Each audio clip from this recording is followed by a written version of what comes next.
If you're looking to get the most efficient and effective workout on the rower, this video is for you. It's going to cover the introductory topics to help you start getting a efficient technique and understanding what to look at on the screen in order to make sure you're challenging yourself and coming into each rowing related workout with a goal. So the setup begins with the foot holsters here, and you'll see that they have an adjustment up and down. You want to get these to a height where when your feet are in them, the strap goes right across the ball of your foot.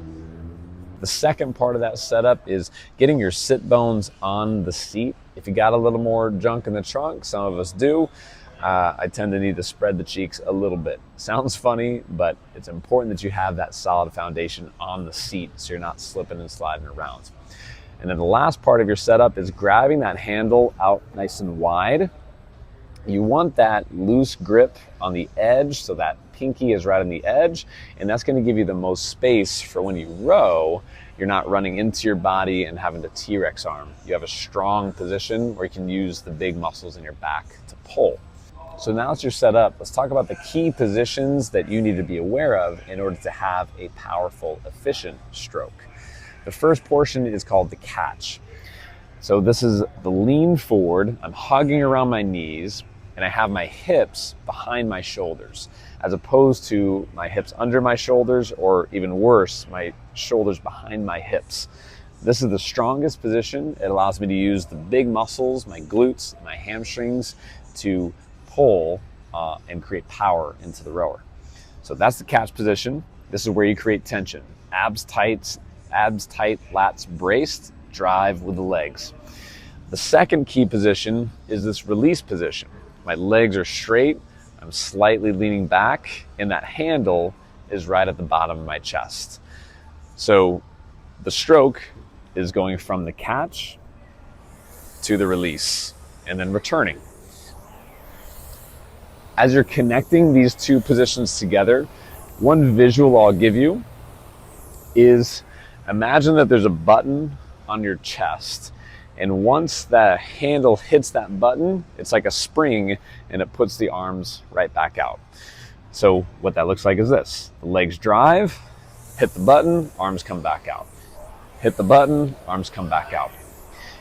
And the importance of that is it gets you returning in the best order.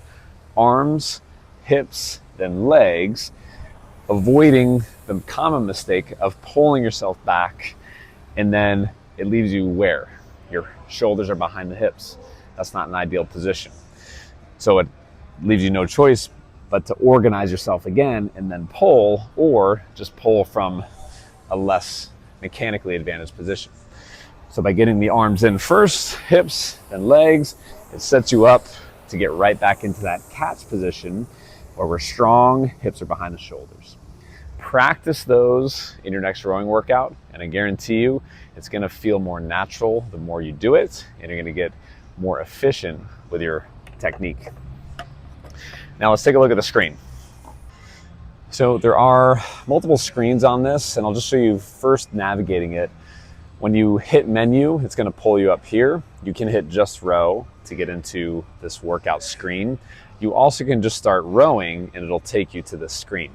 Now, it may not look exactly like this, and if it doesn't, you're either on different units. You'll see my units here are M for meters.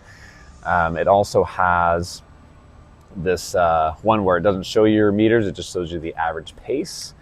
This one just shows you wattage, and then this one shows calories. We'll most often be using meters. So you want to hit units until you see that M.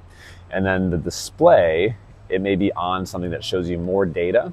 I recommend going to the most simplified version of that, which is your 500 meter split, your meters rowed, your stroke rate, and the time spent.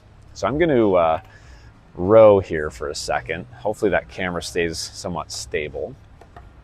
And you'll notice in the middle of that screen that the number in the center starts to show time. I have minutes and I have seconds. So that's showing me exactly how long it will take me at this current pace to reach 500 meters. You'll also see on the bottom left the strokes per minute.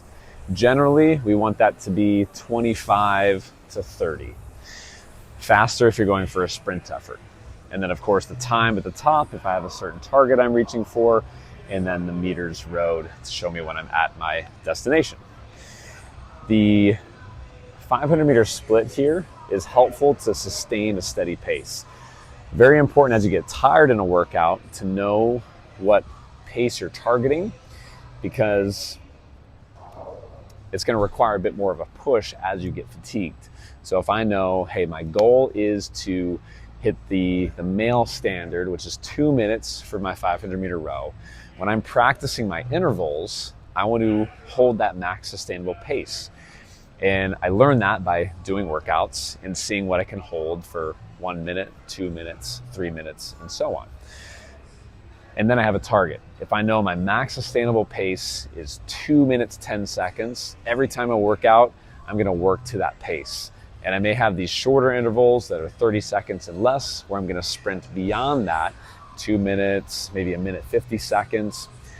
The point I'm trying to get at here is that it gives you a target so you can go into each workout with some intention. Hey, my goal is to hit this pace today on the rower. And that's going to lead to a much more productive workout than not having a target and just going based off feel. Take a look at these things. Let me know what questions you have. There are other topics we can do deeper dives on with technique and even what some of this data means and some nuances, because there isn't a one-size-fits-all rule on how to use the rower. Hope that helps. Let me know what other topics you want to learn about, and I'll be coming up with more videos like this to do deeper dives to help you get the most out of your workouts at The Collective.